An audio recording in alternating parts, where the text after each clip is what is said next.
Sandra, ¿cómo estás? En verdad estoy súper contenta porque nuevamente estoy platicando contigo. Sí. Pero, ¿de qué vamos a hablar ahora? Vamos a hablar de este libro. Platícame de La vida de los muertos. Es una historia que le está llegando más a los jóvenes. Estás teniendo muchas presentaciones con los jóvenes. Yo quiero que me platiques un poquito cómo nace esta historia. Bueno, primero, muchas gracias, Susi. Siempre es un placer platicar contigo, siempre, Gracias. siempre. Igualmente. Es más, me emociona mucho platicar con ella. ¿Cómo nació La vida de los muertos? Nació primero como una novela como más para adultos, era más enfocada hacia el terror y la fantasía. Primero salió en España con el título de Ámame más. Entonces salió hace 10 años, pero la verdad es que no pasó nada con el libro, o sea, salieron muy poquitas copias, no llegaron a México y ya. Entonces, de pronto, mi editor Walter J., que es el editor de la editorial de Otro Tipo, fue el que me propuso transformarlo en una novela más juvenil, porque ya tenía lectores que habían leído El silencio de todos los muertos y querían leer algo como más para su edad, ¿no? Los papás estaban pidiendo eso, entonces adapté Ámame más a lo que ahora es La vida de los muertos. Se le quitaron algunas escenas que eran como muy de adulto, se le quitaron algunas cosas de terror y quedó mucho más enfocado a la fantasía. Y le ha ido súper bien con edades como entre los 13 y los 20 años, una cosa así, sí. Sí, y aquí en esto conocemos el personaje de Sebastián. Es un muchacho muy peculiar donde él pues ve a los fantasmas, vamos a decirlo, ¿no? A los fantasmas, ve a los muertos, convive con ellos, de hecho, de cierta manera, y lo ven como el rarito, o sea, todos lo ven como el rarito. ¿Y cómo este personaje, qué te dicen los chavos? O sea, y supongo que se han de sentir identificados en el sentido de que, pues, está pasando por todo lo que es la adolescencia, el enamoramiento, pero también ahí vemos y conocemos, mejor dicho, conocemos a una brujita por ahí que le anda rondando ahí su corazoncito. Pero quiero que me platiques acerca de estos personajes, cómo es que los fuiste construyendo. Bueno, el personaje de Sebastián sí es como el raro, nunca se ha adaptado. De hecho, aquí la idea es que los seres humanos que lo rodean no se han puesto la tarea como de tratar de conocerlo, ¿no? Entonces no es que él tenga alguna enfermedad ni nada, simplemente que no puede ver a los vivos, pero sí ve a los muertos, no puede sentir el frío, pero siente el calor, o sea, vive al revés de todo lo que vivimos nosotros. Entonces, como los muertos son los únicos que lo escuchan, por eso decide escribir sus historias, para que no se olviden, porque cuando las vidas de los muertos se olvidan, ellos desaparecen en un limbo y no saben a dónde lleva este limbo. Entonces él se pone a esa tarea de escribir la vida de sus amigos, pues para no quedarse completamente solo, porque toda la vida ha estado como en esta búsqueda de no sentirse solo. Es huérfano, lo criaron sus abuelos, tiene una historia como de maltrato con el abuelo materno. La abuela como que lo trata de entender, pero le cuesta muchísimo trabajo. Entonces siempre ha sido súper solitario y sí, los chavos se han identificado mucho con eso, porque es una etapa en donde te sientes así, ¿no? Como que no te identificas, no te sientes a gusto de ningún lado, estás con el grupo de amigos pero no estás, y viene una época como de muchos cambios, los que entran a la prepa, los que entran a la universidad, como que no sabes qué está sucediendo bien, como te sientes como fuera de lugar, ¿no? Entonces es muy curioso porque en las pláticas que he dado en las escuelas, los hombres se identifican mucho con Sebastián y las niñas con la bruja. La bruja es una bruja que murió hace 200 años, que sí es la esposa del diablo, o sea, ella sí tiene una historia terrible también, pero a ella sí le gusta hacer maldades y ella sí hizo cosas terribles y por eso está condenada a quedarse ahí encerrada como en un árbol, como si fuera la semilla de un árbol. Pero ella, antes de morir quemada, se dio cuenta de que alguien iba a llegar a su vida 200 años después y que la podía liberar. Entonces esa es la bruja que lo está esperando, y ahí es donde se da como esta historia de amor, que también es súper curioso porque las chavas que han leído La vida de los muertos me preguntan mucho por ella, que de dónde salió, que si sí es amor, que si nada más lo está usando, o sea, está increíble eso. Como bien dices, acerca de estos personajes, de que es Sebastián, es un niño, es un adolescente en el cual él está convencido de que sería algo terrorífico que se enamoraran de él, de una persona como él, como ya lo describiste, por cómo él se siente, y la gente lo hace también, que se sienta, sí. Porque se siente pues una persona aislada, una persona rara, una persona no querida. Y en el caso de la bruja, que es Agni, ella pues también tiene todo un sufrimiento y tiene una razón del por qué ella empieza a actuar también mal. ¿Por qué también es que empieza a tomar acciones y se convierte después en la esposa del diablo? Pero eso lo tienen que ver y lo tienen que leer en La vida de los muertos. Pero retomando, ¿a qué voy con esto? Es de que, ¿cómo es que vemos que dos personas, dos jóvenes, de alguna manera, cómo ven el amor? ¿Tú cómo ves ahorita este acercamiento con los jóvenes? ¿Qué te dicen acerca de todo esto del enamoramiento y del amor? Lo que pasa es que el primer amor es como bien intenso, ¿no? O sea, tú sí piensas que te vas a quedar con ese amor toda la vida. Sí. Entonces, eso mismo le pasa a estos personajes que no saben cómo reaccionar, no saben si es real, si no lo es. No es que estén abiertos a decir, yo sí me quiero enamorar y me enamoro. O sea, no es así como tan sencillo, ¿no? Yo pienso que el amor así tal cual nunca es como fácil. Pero aquí en este caso, bueno, lo van construyendo a base de historias, de las historias de los dos, o sea, de ir conociendo el pasado que los construyó y que los dejó ahí en este panteón en donde se encuentran. Pero a la vez es toda la atmósfera que los rodea, porque todo tiene que ver con la historia de los dos, eso ya se va descubriendo poco a poco, pero el hecho de que se vayan salvando mutuamente, yo creo que es muy intenso, porque él la ayuda a salvarse porque está escribiendo su historia, ¿no? Y en cierta forma le está redimiendo y entonces sabemos que no es nada más mala porque sí, ¿no? Tiene una razón de ser. Y ella también lo ayuda a salvarse porque ya no está solo, ¿no? Ya no está solo y eso como que le da mucho ánimo y lo ayuda a ver como las cosas de manera diferente, hasta escribe mejor. Retomando también un poquito acerca de la relación de los abuelos, híjoles, hay una parte en donde el abuelo, pues, no se lo dice directamente, pero lo piensa y con sus acciones le recrimina que su hija no está por culpa de él.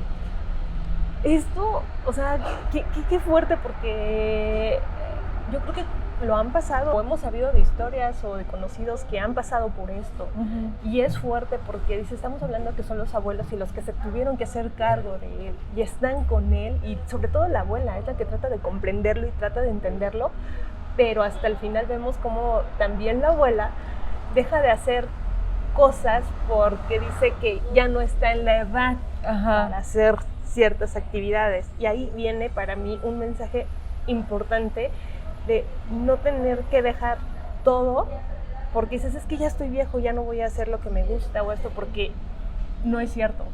Tienes toda la razón, ¿eh? O sea, sí, tal cual el mensaje que quise dejar de la abuela es ese. La abuela siempre está esperando el momento perfecto para actuar, ¿no? Entonces, no puedo ser libre ahorita porque tengo que hacer la comida, no puedo hacer esto porque tengo que cuidar a mi nieto, tengo que ser una buena esposa. Y entonces, pues la vida se le va pasando, llega un momento en donde ella se da cuenta y ya es, ahí sí para que vean, ya es muy tarde. Pero yo creo que no hay edad para hacer lo que quieras y para volver a comenzar y para volver a amar y todo, ¿no?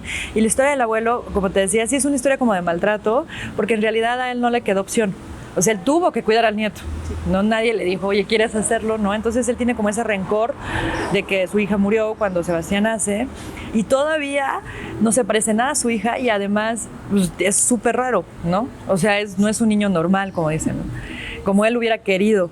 Entonces eso le pega durísimo al abuelo y a la relación que tiene también con la abuela, ¿no? O sea, todo está como muy fracturado en la vida de Sebastián. Exacto, y aparte también hablas acerca de esas cargas emocionales de que la gente no conoce de cada uno que tenemos, y nada más se trata de criticar y de juzgar sin saber lo que uno está cargando, ¿no? Esas cargas emocionales. Además eso, sí, porque en realidad, o sea, es muy fácil criticar, ¿no? Es muy fácil decir, ay, no, pues está gorda, flaca, ¿por qué no trabaja? ¿Por qué no se divorcia? ¿Por qué no? O sea, es muy sencillo hacerlo, pero en realidad nunca nos detenemos a pensar, como dices, en las cargas emocionales de los otros o lo que han vivido para llegar ahí, y no nos detenemos en eso, ¿no? Es mucho más sencillo lo demás, y por eso... Y bueno, esa es una de las esencias, esa es la esencia de la vida de los muertos, ¿no? Que en realidad no nos detenemos a observarlos.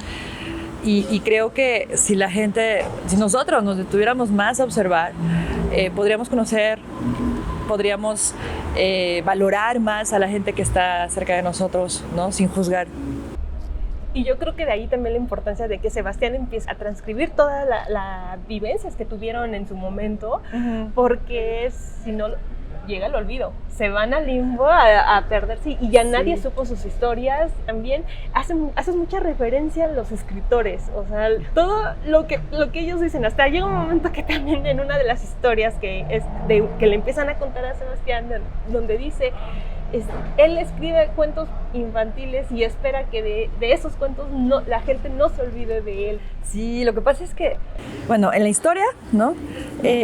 Los muertos desaparecen cuando la gente los olvida, ¿no? Pero hay muchas formas de recordar, o sea, no es nada más que se acuerden los nietos o los vecinos o quien sea, ¿no? La idea es esa, ¿no? Que los recuerden a través de lo que hicieron en vida, pero también hay unos que hicieron cosas terribles, pero no les importa, o sea, el hecho es que los recuerden, no importa que los recuerden como unos tiranos o los recuerden como el mejor escritor de cuentos infantiles que está por ahí.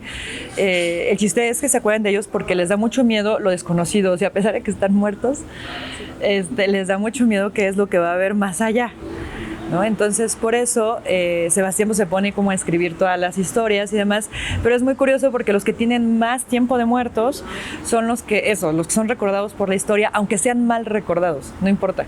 Pero por lo menos su nombre sigue por ahí vigente y de pronto nos acordamos de ellos y así, o sea, pero es que sí pasa así, o sea, vas a una librería y de pronto compras un libro de alguien que murió hace 200 años y a lo mejor ya no es esa versión, pero es una forma como de evocarlo, ¿no? Y yo creo que también de eso se trata la literatura. O sea, el arte en realidad yo creo que es para permanecer en cierta forma.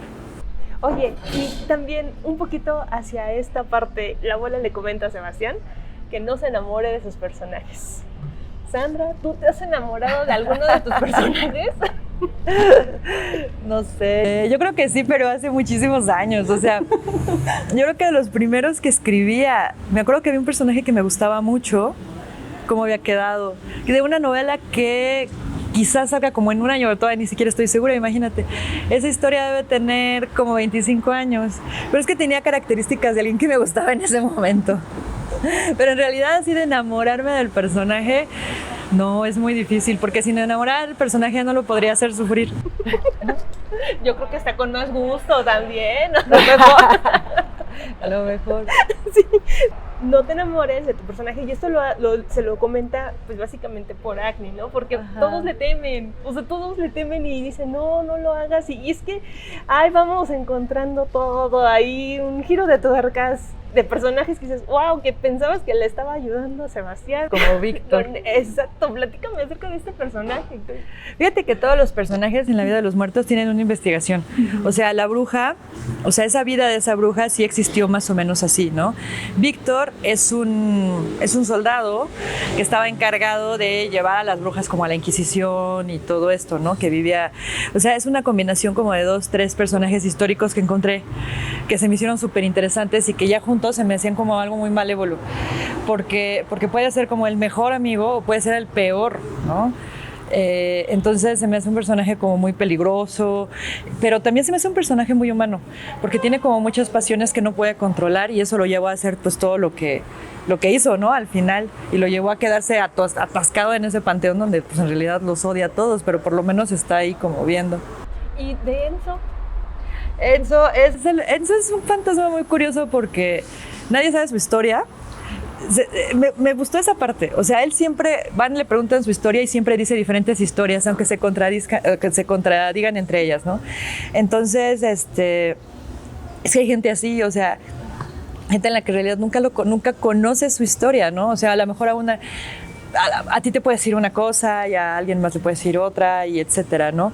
Entonces es como algo mucho más misterioso, pero también se me hizo como muy humano el hecho de que él sí tiene un cariño como muy especial por Sebastián, desde que llega como que se aferra a él, como diciendo voy a tener a un amigo y no lo voy a soltar, ¿no? Y se vuelve como el amigo más fiel que pueda tener, ¿no?